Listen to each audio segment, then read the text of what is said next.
Hi guys! Welcome to our channel. So ngayon guys, magtatanim ako ng Aglonema Snow White. And guys, pinutol ko siya guys, tapos yung ugat hindi ko na po tanggalan. Pati yung mga dahon niya guys, hindi ko na rin tanggalan guys. So ganyan lang po. At yung soil ko pala guys, halos puro ipa po yan kasi naubusan na ako ng soil. Okay lang naman po yan kahit ipa lang. So, tanim ko na po siya. Yan. Ayan guys, tanim na natin yung Aglonema Snow White. Then, i-press lang po natin para tumayo siya guys. Kasi nga, wala lupa to, halos puro ipa lang. Ayan. Press lang po natin. Ayan, ganyan lang po.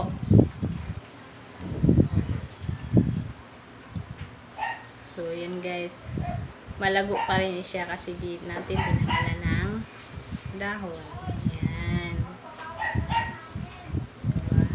Ganda siya guys, no?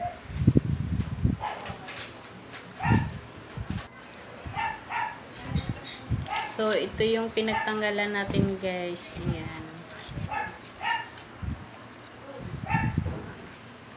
Yan yung pinagtanggalan.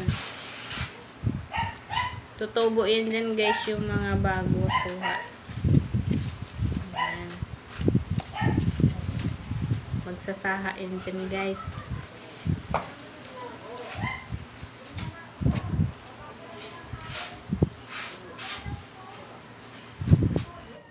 So, diligan na natin guys. Yan. Diligan ko na po siya.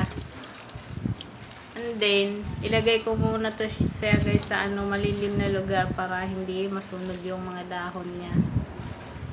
Pagkatapos. Kasi sobrang init ng panahon guys. Kaya kailangan natin nasa malilim lang. After 3 months guys, ito na si Aglonema Snow White. Yan, mas lalo po siyang lumago guys. Yan, sobrang ganda niya guys.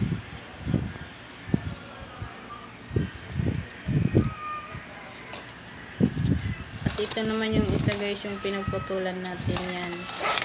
Ganda ng mga tubo ng seedlings niya guys. Yan, mga seedlings niya. Ang ganda ng tubo.